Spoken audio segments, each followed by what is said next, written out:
The airport was buzzing, as always. Tired travelers, delayed flights, cranky kids, the usual hum of modern chaos.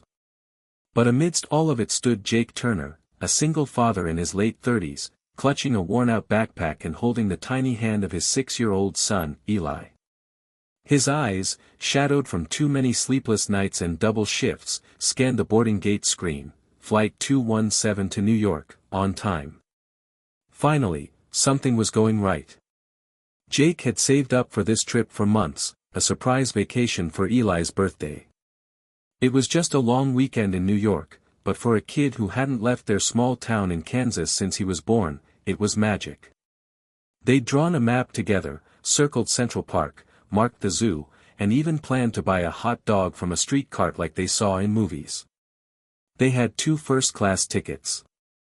Jake had earned those seats, or rather, won them in a Christmas giveaway hosted by the radio station he delivered packages to. First class was a dream. But Jake figured, just this once, dreams were okay. Especially for Eli. They were next to board when the fuss started. 2 little girls, no older than 5, identical twins with pink backpacks and pigtails, were standing near the gate, tears streaking their cheeks. A frantic airline employee was kneeling in front of them, trying to calm them down. "Where's your mommy?" she asked gently. "She went to the bathroom and told us to wait, but the line's moving and we don't want to miss the plane," one sobbed. Jake looked around. No woman in sight. The gate agent was clearly on edge, trying to hold the crowd, coordinate with flight crew, and now manage 2 frightened children. Jake turned to Eli.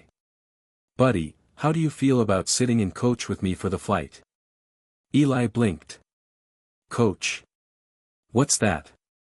Jake smiled. "It means a little less leg room and maybe no warm cookies, but we'll still fly super high in the sky." Eli's grin spread wide. "As long as I'm next to you." Without hesitation, Jake stepped up. "Hey, I couldn't help overhearing. I've got 2 first-class tickets. You can give them to the girls. My kid and I can swap to the back." "No big deal." The airline worker looked stunned. "Sir, that's incredibly generous. Don't worry about it. Just make sure they're okay." As he handed over the tickets, the twins looked up at him with wide eyes. "Thank you, mister," one of them whispered. Jake nodded, ruffled their hair, and turned back toward Eli with a tired, humble smile. They boarded last. Way in the back, near the humming engines. But Jake didn't mind. His son fell asleep on his shoulder midway through the flight, drooling slightly and snoring like a puppy. Jake looked out the window, content.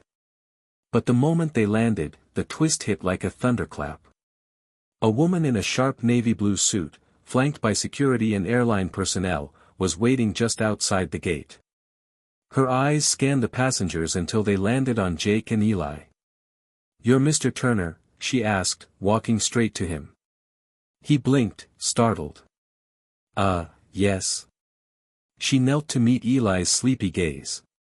"Hi there, I'm Ava Callahan, the CEO of Sky Vista Airlines. And you gave up your first-class seats for my daughters today." Jake's jaw dropped. "Oh, I didn't know they were." "You couldn't have known," she interrupted, a warm smile blooming across her face. "But you did it anyway. Without hesitation. That's the kind of person I want flying with us." She stood up and addressed a nearby PR manager. "Get his name, his story, everything. He and his son will be flying first class for life. On us." Jake stared in disbelief. "Ma'am, that's really not necessary." Ava chuckled. "Mr. Turner, I built this airline from the ground up after losing my husband. I know what it's like to be a single parent. And I know rare kindness when I see it." The moment went viral. A flight attendant had snapped a photo of Jake giving up his seats, and soon the story was on social media, with captions like, "He gave up first class for 2 crying kids, what happened next shocked everyone." News outlets picked it up. People around the country praised his quiet selflessness. Donations poured into the small-town school Jake volunteered at. Someone even started a GoFundMe that covered Eli's future college tuition.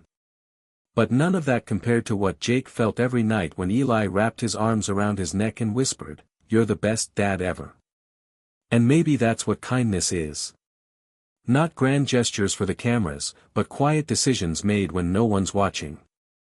The willingness to give, even when you have so little, because someone else needs it more. And sometimes, the world notices. And when it does, it remembers. Because the smallest acts of love can take you higher than first class ever could.